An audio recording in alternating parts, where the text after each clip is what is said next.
నిన్న సాయంత్రం రిలీజ్ అయిన axis my India exit polls చూసి మీ అందరికీ గట్టి షాక్ తగిలే ఉంటుంది. దశాబ్దాలుగా పాతుకుపోయిన డిఎంకే, అన్నా డిఎంకే లాంటి పాత పార్టీ పునాదులు కదిలిస్తూ తలపతి విజయ్ ఏకంగా 120 సీట్లు కొల్లగొట్టి అధికారంలోకి వస్తాడని సర్వే రిపోర్ట్స్ బల్లగుద్ది మరీ చెప్తున్నాయి. 30 ఏళ్ల సినిమా కెరీర్ ని, కోట్ల రూపాయల రెమ్యూనరేషన్ ని పక్కన పెట్టి మొన్ననే కదా పార్టీ పెట్టాడు, అప్పుడే సీఎం అయిపోతాడని లైట్ తీసుకున్న వాళ్ళందరికీ ఇప్పుడు మైండ్ బ్లాక్ అయిపోయింది. తమిళనాడు ప్రజల్లో 37% మంది నెక్స్ట్ సీఎం కింద విజయ్నే కోరుకుంటున్నారని రిపోర్ట్స్ చెప్తుంటే రాత్రికి రాత్రే పొలిటికల్ సీన్ మొత్తం రివర్స్ అయిపోయింది.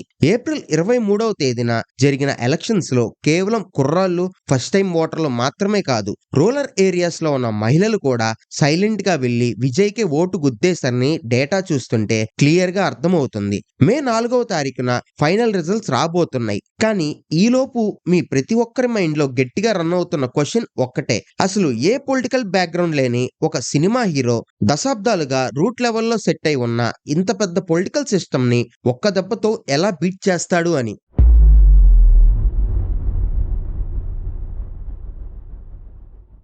సినిమా గ్లామర్తో మాత్రమే ఈ లెవెల్ మ్యాజిక్ జరిగిపోయిందని మీరనుకుంటే అసలు కథ వెనుక జరిగిన మైండ్ గేమ్ మీకు ఇంకా అర్థం కాలేదనే చెప్పాలి. 2024 ఫిబ్రవరిలో తన పార్టీ పేరుని అఫీషియల్ గా అనౌన్స్ చేసినప్పటి నుంచి మొన్నటి క్యాంపెయిన్ లాస్ట్ డే వరకు సైలెంట్ గా గ్రౌండ్ లెవెల్లో ఆయన టీం అల్లిన పక్కా మాస్టర్ ప్లాన్ ఇప్పుడు రాష్ట్రంలో ఉన్న పెద్ద పెద్ద లీడర్లకి కూడా గట్టి చెమటలు పట్టిస్తోంది. అసలు ఈ 2 ఏళ్లలో తెర వెనుక స్ట్రాటజీలు ఎలా వర్కౌట్ అయ్యాయి, ఎవరూ ఊహించని విధంగా దళిత, మైనారిటీ సెక్షన్ల సపోర్ట్ మొత్తం ఒకేసారి ఆయన వైపు ఎలా టర్న్ అయింది.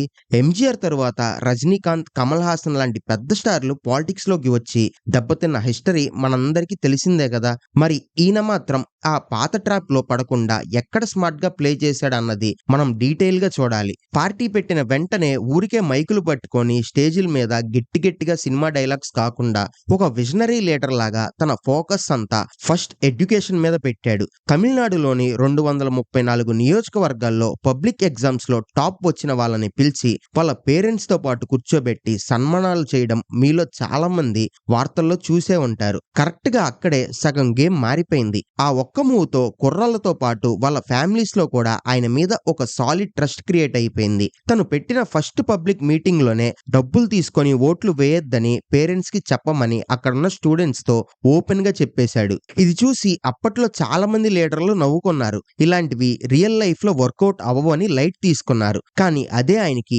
బిగ్గెస్ట్ ప్లస్ పాయింట్ అయింది. దీనికి తోడు అధికార పార్టీ వాళ్ళు ఏ ద్రవిడియన్ మోడల్ అయితే చెప్పుకొని ఇన్నాళ్ళు నెట్టుకొచ్చారో దానికి గట్టి కౌంటర్ గా అంబేద్కర్, పెరియార్, కామరాజ్ లాంటి నాయకుల ఐడియాలజీని తన పార్టీకి బేస్ గా సెట్ చేసుకున్నాడు. ముఖ్యంగా నీట్ ఎగ్జామ్ వల్ల అక్కడ లోకల్ గా ఉన్న స్టూడెంట్స్ పడుతున్న ఇబ్బందుల మీద, సెంట్రల్ గవర్నమెంట్ పాలసీల మీద ఎక్కడా వెనక్కి తగ్గకుండా క్లియర్ కట్ స్టాండ్ తీసుకున్నాడు. బీజేపీకి బి టీమ్ గా పనిచేస్తున్నాడంటూ అప్పట్లో వచ్చిన రూమర్స్ కి ఏమాత్రం ఛాన్స్ ఇవ్వకుండా చాలా స్ట్రాంగ్ గా తన సెక్యులర్ ఇమేజ్ ని మెయింటైన్ చేసుకుంటూ వచ్చాడు. దానికి తోడు ఎడపాడి పళనిస్వామి, పన్నీర్ సెల్వం మధ్య జరిగిన ఈగో క్లాషెస్ వల్ల అన్నా డిఎంకే పార్టీ బాగా వీక్ అయిపోవడం కూడా ఆయనకు బాగా కలిసొచ్చింది. కరెక్ట్ గా ఇదే టైంలో తమిళగ విక్టరీ కలగం ఎంట్రీ అవడంతో డిఎంకే మీద కోపం ఉన్న ఓట్ బ్యాంక్ మొత్తం ఒక్కసారిగా అటువైపు షిఫ్ట్ అయిపోయింది. 30 ఏళ్లుగా ఉన్న పాత పార్టీ వాళ్ళందరూ కూడా వీడేం చేస్తాడులే అని ఆయన పవర్ ని అంచనా వేయడంలో పూర్తిగా ఫెయిల్ అయ్యారు. వాళ్ళకి అర్థం కాని విషయం ఏంటంటే విజయ్ మక్కల్ ఇయకం అనే తన ఫ్యాన్ అసోసియేషన్ ని రాత్రికి రాత్రే పొలిటికల్ క్యాడర్ గా మార్చేసి ప్రతి ఊర్లో బూత్ లెవెల్లో కమిటీలు వేసి ఒక కార్పొరేట్ కంపెనీ రేంజ్ లో గ్రౌండ్ లెవెల్ డేటా కలెక్ట్ చేశారు. ఏ ఊర్లో డ్రైనేజ్ ప్రాబ్లం ఉంది, ఎక్కడ హాస్పిటల్స్ బాగా లేవు లాంటి రియల్ రిపోర్ట్స్ తెప్పించుకొని మరి జనాలకి కనెక్ట్ అయ్యేలా తన మేనిఫెస్టో రెడీ చేసుకున్నాడు. సోషల్ మీడియాలో కూడా వాళ్ళ ఐటీ సెల్ టీం చేసిన రచ్చ మామూలుగా లేదు. ఫేక్ న్యూస్ ని కౌంటర్ చేయడానికి ఎప్పటికప్పుడు వాట్సాప్ గ్రూపుల ద్వారా తమ ఎజెండాని జనాల్లోకి పంపించడానికి ఒక 10,000 మందితో పెద్ద సైన్యాన్ని రెడీ చేసుకున్నారు. ఒక పక్క డిఎంకే ఫ్యామిలీ పాలిటిక్స్ తో విసిగిపోయి ఉన్న జనాలు, ఇంకో పక్క పాత పార్టీల గొడవలు చూసి విరక్తి చెందిన ఓటర్లు, వీళ్ళందరికీ ఒకే ఒక బెస్ట్ ఆల్టర్నేటివ్ గా విజయ్ మాత్రమే కనిపించాడు. అయితే ఇదంతా చాలా ఈజీగా సాగిపోయింది అనుకోవడానికి లేదు. ఎందుకంటే ఆయన పొలిటికల్ ఎంట్రీ ఇచ్చిన కొత్తల్లో ఆయన్ని మానసికంగా మానసికంగా దెబ్బ కొట్టడానికి వేసిన ప్లాన్స్, పర్సనల్ గా జరిగిన ఆ డర్టీ అటాక్స్ గురించి తెలిస్తే మాత్రం ఖచ్చితంగా మీ ఫ్యూజులు అవుట్ అయిపోతాయి. ఇంతకీ ఆ టైంలో అధికారంలో ఉన్న వాళ్ళు ఆయన మీద ప్రయోగించిన ఆ సీక్రెట్ వెపన్ ఏంటి? ఆ ఇమేజ్ డ్యామేజ్ నుంచి ఆయన తన ఫ్యామిలీని కాపాడుకుంటూ ఎలా బయటపడ్డాడు?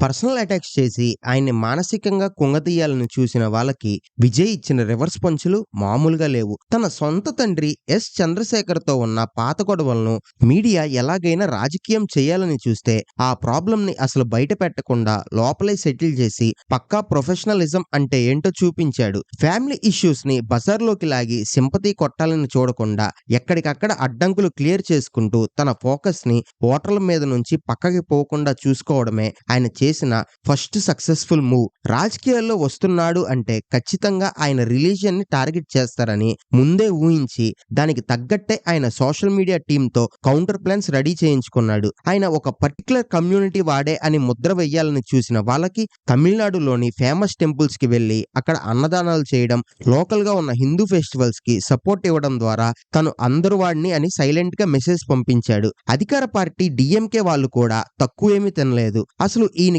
పొలిటికల్ నాలెడ్జ్ ఏముంది? సినిమా స్క్రిప్ట్లు చదవడం తప్ప అడ్మినిస్ట్రేషన్ మీద ఏమైనా అవగాహన ఉందా అంటూ ప్రతి చిన్న విషయాన్ని ట్రోల్ చేసేవారు. కానీ విజయ్ మాత్రం అవేమీ పట్టించుకోకుండా తన పార్టీ ఐడి కార్డుల దగ్గర నుంచి బూత్ లెవెల్ మెంబర్స్ లిస్ట్ వరకు ప్రతిదీ పక్కా సిస్టమ్ లాగా డిజిటలైజ్ చేశాడు. వాలంటీర్లని రోడ్ల మీదకు పంపి అసలు జనాలకి గవర్నమెంట్ నుంచి ఏ పథకాలు అందట్లేదు, ఎక్కడెక్కడ కరప్షన్ జరుగుతుందన్న డేటాను మొత్తం గుప్పిట్లోకి తెచ్చుకున్నాడు. అప్పట్లో ఒక పెద్ద న్యూస్ ఛానల్లో జరిగిన డిబేట్ లో ఆయన పార్టీ మేనిఫెస్టో గురించి ఎగతాళిగా మాట్లాడినప్పుడు దానికి రియాక్ట్ అవ్వకుండా కరెక్ట్ గా వారం తిరగక ముందే ఒక బుక్ తో తన విజన్ ఏంటో రిలీజ్ చేసి అందరి నోర్లు మూయించాడు. ముఖ్యంగా మహిళా ఓటర్లని తన వైపు తిప్పుకోవడానికి ఆయన వేసిన ఎత్తుగడలు బాగా వర్కౌట్ అయ్యాయి. రాష్ట్రంలో పెరుగుతున్న లిక్కర్ సేల్స్ మీద, డ్రగ్ ప్రాబ్లమ్స్ మీద ఆయన చాలా స్ట్రాంగ్ గా వాయిస్ వినిపించాడు.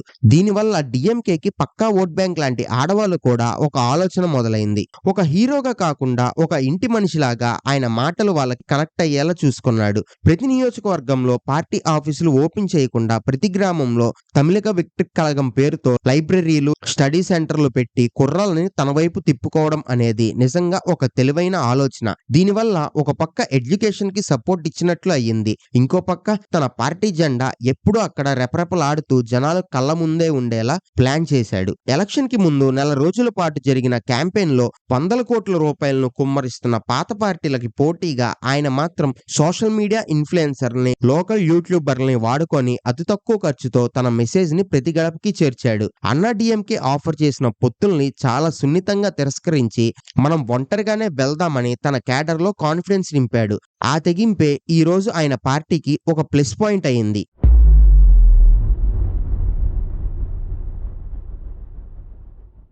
మొత్తంగా ఈ స్టోరీ అంతా చూశాక మనకు అర్థమయ్యేది ఒకటే. సోషల్ మీడియాలో వచ్చే హడావిడి, జనం వేసే కేకలు చూసి విజయ్ గెలుస్తాడని ఫిక్స్ అవడం ఒక పెద్ద పొరపాటే అవుతుంది. ఎందుకంటే 70 ఏళ్లుగా తమిళనాడు గడ్డ మీద ప్రతి గ్రామంలోనూ పాతుకుపోయిన డిఎంకే, అన్నా డిఎంకే లాంటి పాత పార్టీల నెట్వర్క్ ముందు ఈ సినిమా గ్లామర్ అసలు నిలవదు అన్నది నగ్న సత్యం. పాలిటిక్స్ అంటే కేవలం మీటింగ్స్ పెట్టడం, ఫోటోలకి పోజులు ఇవ్వడం కాదు. ఓటర్లని బూత్ వరకు తీసుకొచ్చే పక్కా మిషనరీ విజయ్ దగ్గర అసలు లేదు. గ్రౌండ్ రియాలిటీ చూస్తే చాలా చోట్ల ఆయన పార్టీకి కనీసం బూత్ ఏజెంట్లు కూడా సరిగ్గా లేరు. ఎగ్జిట్ పోల్స్ ఏమైనా చెప్పనివ్వండి, కానీ హిస్టరీ చూస్తే ఇలాంటి సైలెంట్ వేవులు పార్టీ పునాదుల్ని మార్చలేవు. అందుకే నా అనాలిసిస్ ప్రకారం ఈ 2026 ఎలక్షన్ రిజల్ట్స్ లో విజయ్ కి గట్టి దెబ్బ తగులుతుంది. మే 4వ తారీఖున వచ్చే రిజల్ట్స్ లో ఈ విషయం మీ అందరికీ క్లియర్ గా అర్థమవుతుంది. సినిమా ఇమేజ్ వేరు, పొలిటికల్ గ్రౌండ్ వేరు అని విజయ్ కి ఈ రిజల్ట్ ఒక పెద్ద గుణపాఠం కాబోతుంది. మన ఛానల్లో ఎప్పుడూ ఇలాంటి అసలైన నిజాన్ని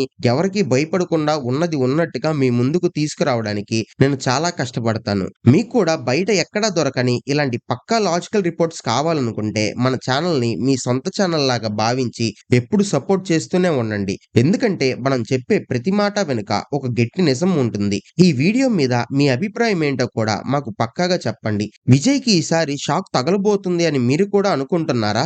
మే 4వ తేదీన వచ్చే ఆ బిగ్ అప్డేట్ కోసం మన ఛానల్ ని రెగ్యులర్ గా ఫాలో అవుతూ ఉండండి.